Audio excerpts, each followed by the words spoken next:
I think I'm going to open up for questions right away. Audun Eng, INPAO Scandinavia, Norway. I have a question about urban farming.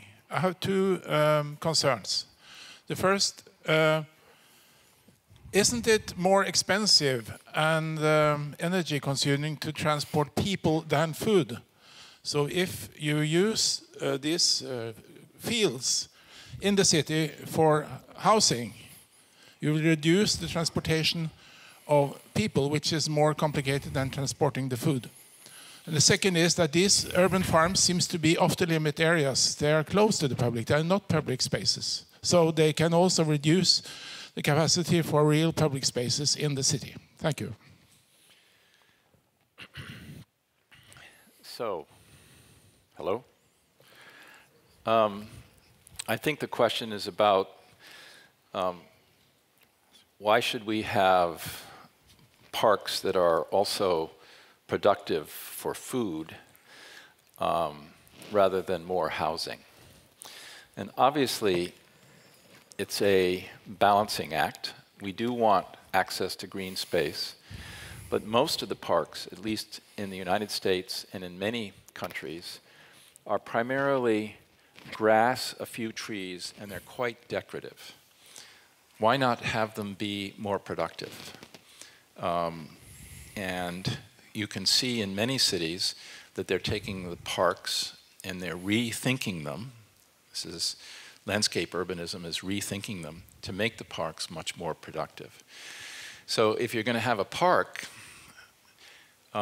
which is a good thing in cities, why not make it, function in the multiple levels that we've shown here? Can I say something? Yeah. Why don't we just, okay, thank you. Before we go to the second question, I want to amplify what Harrison is saying. There's no doubt about it. You might as well use park space and other fallow land in a city to produce local produce, it's jobs, it's all sorts of positive things. However, I agree, the overall economics are not that powerful or convincing. Remember, cities were achievable because we had a surplus of agricultural production. That's what originally allowed cities to happen. And for cities to grow and expand, as Jane Jacobs and many others pointed out, it has to be able to export a certain amount of wealth. It has to produce more wealth than it needs internally. You cannot do that without urban agriculture. You can't base an urban economy on agriculture. It's a nice supplement. Use it to the maximum extent you can without compromising your other economic activities. But you can't support Detroit, where there's been a decrease of population, an immense amount of open land. There's still 700,000 people. There's no way you can provide even the food needed for 700,000 people, much less the other wealth you need to produce to keep those people employed, housed, etc. So let us not fool ourselves. You're right. So I'm going to argue a little bit with that for two reasons. First of all, if you look at a 50-mile, food shed for a city, usually in a 50-mile radius, you can grow enough food for that city. And if you look at the history of what happened in Havana when the industrial agricultural support from Russia was taken out, so they had no longer fertilizers, pesticides, etc. Urban agriculture saved the city of Savannah, where you had the food production very close and the sale of food right there in your neighborhood. And yes, maybe they started to cultivate land right outside the city, but it was a much more integrated system. So I say, take a look at Havana as a model for how urban agriculture, along with urban edge agriculture, can actually feed a city as a much more viable model than the large industrial model where you're shipping all the food around. Absolutely. I mean, I have to agree. A 50-mile radius, you can produce a lot of food. That's a huge area. And industrial agriculture, as we know it in the West, is not sustainable. We agree. Robert and then Fred. This thing working? It's just two brief points and then one question. In the Second World War, Britain turned over all its parks and spare area to agriculture. Immediately after the Second World War, they took them back to parks again, probably because it was associated with the war, and therefore they abandoned it. It would be difficult to find out what the productive level of that was, but I mean, it was universal. It was part of, because we had to import all Same in the US, by the way. Yeah, so presumably figures are available for that. Secondly, recently the Mayor of London decided that actually putting gardens on roofs is a good idea, but they had to abandon it because for existing roofs, the load simply wouldn't take it, and the damage that was done was just too great. Fine for new buildings, but it just costs a bit more to strengthen the roofs. Thirdly, which is more of a question, I'll try and be brief, is, two things. One is I can think of many examples of shading and many examples of green walls where effectively they failed because of lack of maintenance. And I would have extreme difficulty persuading clients, in fact, to put these in because of, A, the issues of maintenance. Other things in residential areas is these things harbour insects, which actually people really don't want. There are significant practical issues with this. Good idea, but that's an experience I've had. Yeah, I need to add insects to the list of negatives. By the way, carpooling was big in World War II, not just urban gardens. So there weren't nearly so many cars. In the U.S., though, that was a big deal, carpooling. So a lot of things get better during war, but it's not a good motivator. Let me just say something about the maintenance issue. So the problem is most of these green walls have been decorative.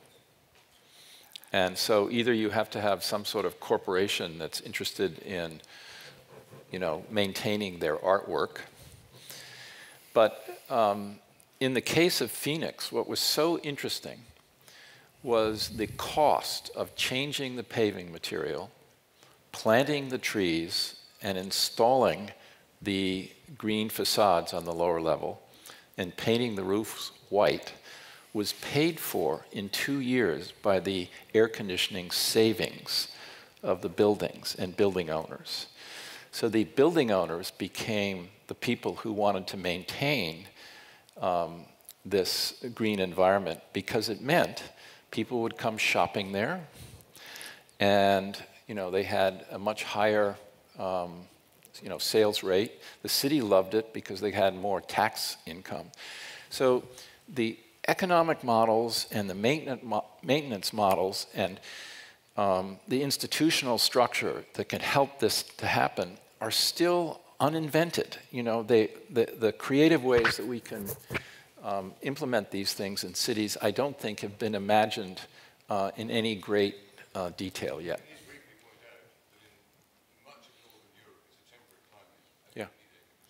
Right, except when you have a heat wave from climate change and you have an urban heat island effect, most of the deaths from that 700,000 people was because there was no air conditioning. And you shake your head, 700,000 people is not a trivial number. Yeah, but just quickly to add to that, I agree in a way. Vertical green walls and roofs are expensive, they're hard to retrofit. Why not do trees first? It's literally and figuratively the low-hanging fruit. Yeah. We have 3 questions and we have to wrap it up. So let's start with Fred and then 2 more. So, we had a conference in Barcelona on markets and market cities, and Barcelona has 43 markets. And there was a trucking strike, and all the shelves emptied out from the supermarkets. But the actual community markets, the local markets, were all local purveyors. So they were able to bring their food in to that. And we've sort of had an enormous growth of farmers markets. And if you take those farmers markets and you increase them in terms of what they do in their communities, doing value added and even local foods that might be off of roofs and so on like that, you've changed the whole culture around that whole idea of community food or local foods, which is really substantial. But then on the other side of this, where I have the biggest problem with what you're saying, is I agree almost with everything, but like landscape urbanism is not about people. It's not about human activity. And really what we need is the population of people to be healthy, sustainable, connected, proud, happy, and all of that. And there doesn't seem to be enough of a connection between the kind of sustainability people around these environmental issues, which are all good, and the community human issues, that there seems to be a disconnect there. Absolutely. In fact, I've written a chapter about this in urban, what is it, landscape architects and its dissident, or in its malcontents or something. I couldn't agree more. Landscape urbanism is not what I'm talking about. It is not about people. The urbanism is always in the background of their drawings as towers in the park. It's in some ways, as Mike Mahaffey says, it's sort of sprawl and green drag, urban sprawl and green drag. So I'm not quite as negative about it. And let me say what I think of when I think of landscape urbanism. If somebody here showed the slides of Times Square, where Jan Gehl came and put paint on the floor and put some chairs in and some umbrellas. And in New York City, if you create open space, people will use it. So as an exercise, just as a one-day exercise, I had students try to imagine what you would do to make those spaces environmentally better. Could you have some sort of green hedges that were misted by wastewater to get rid of the car pollution that was filtering in there? Could you shade it with some sort of trellis or green trellis? Could you generate the night light with, solar collectors? What are the things you could do? Could you really change the material of the ground so that it functioned more as an evaporative cooling system and so on? And so what the students realized instantly was that the environmental performance of that little piece of New York had many more design potentials when you thought of it that way, rather than just putting some paint and furniture out there. So what I'm suggesting to cities is, why can't, if you have a street that has parking on both sides, why can't you change the material under that parking and have that be a stormwater storage area, for instance, and use it as a possible way to water the trees, especially in climates that have an irrigation problem. So we haven't thought about these things much more creatively as a whole system. And that's why it's hard, because every street is different, its orientation is different, the local winds are different. Are you trying to limit stuff in the winter, attract things in the summer? It becomes a more detailed design problem. But until you start thinking of those surfaces differently than the way we built them, you're not going to make those changes. And they're huge in terms of the impact on the urban heat island. I mean, 15 degrees just is to a lot. be fair, Fred, landscape urbanists have done some good parks. It's good landscape architecture in many cases, from Penn and else, but it is not urbanism. You're absolutely right. It is landscape architecture writ large. It's not urbanism. Okay, 2 questions. We have the gentleman who's been waiting. No? No, there's over there. Yeah, I know, but I have to cut it, so those that were in queue, and the lady over there, and that's it, because we're going to lose coffee time. Okay, I'm just going to make a comment on the tree itself. I'm quite amazed at this plant life form, which learned to have done to do all these things that we see today after the urban heat island and the climate change had hit us. I think, all the other life forms which had the legs, they could move around and kind of went for protection, whereas tree was living in the nature. So it was the only life form that learned to convert sensible heat into organic energy.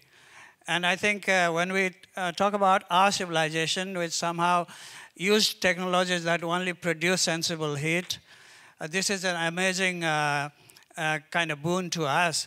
And I think the main reason why it happened that way was because it was fixed to the ground. and that it could not move away from nature, so it had to face heat, rain, wind, everything sitting there. And this, I think, is the most amazing quality, but this was realized by some of the philosophies in the East. For example, in Hindu and Buddhist philosophies, we say the tree is the only life form on earth that kind of lives with all the 5 elements that is known to that philosophy, which is water, air, land, sun, and sky. Thank you. Okay, thank you for that. Last question. Thank you. My name is Angela Moi from UN Habitat. But more than that, I am a Kenyan from a third world country, as you know. And I haven't heard anything. I want to take you back to urban agriculture. The kind of innovations that, low-income neighborhoods and slum, for lack of a better word, neighborhoods have created. For example, they are doing a lot of urban agriculture by using available spaces, which of course, in the slum area, there's no space, but they are planting food right outside their doorstep from sacks and using a sack full of sand and planting food. And this is a kind of innovation that I think needs to come out in a conference like this to say, Times Square and all is great, but then if we're dealing with sub-Saharan Africa, Latin America, and Asia, I think there are some innovations that have come out that people have, evolved and found alternatives. And I think the slum dwellers, and I think I have SDI here, my colleagues from SDI, can agree with me that people have come up with fantastic innovations within cities where they don't own the land. They are not even allowed to do it, but they do it anyway because their agriculture is very short term. A spinach takes 3 months to grow and be eaten. And there are many ways, and I think this is something that could be highlighted in this meeting. Thank you. Bravo for the tree, the longest living organism on the planet, and bravo for urban agriculture. Yeah. Just to, I just read Beyond the Forever Beautiful by this woman who lived in Mumbai slum for 3 years.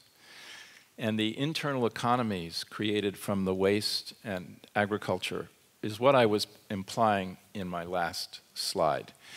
The inventiveness of these informal settlements to find ways to use the public space, if you want to call it that, the tiny little fragments to create food, to create an internal economy, is something that we should try to highlight in the UN Habitat, discussion of public space. It is really important. It's, in some cases, how families have been able to survive. So it is a spectacularly important thing. I just don't have any slides of it. I wish I did. Thank you very much. I wish we had a session with the best case practices for that. We should do that. We should have had that. Thank you. I would like you to give a warm round of applause for Professor Kjellbo and Professor Fraker, important issues.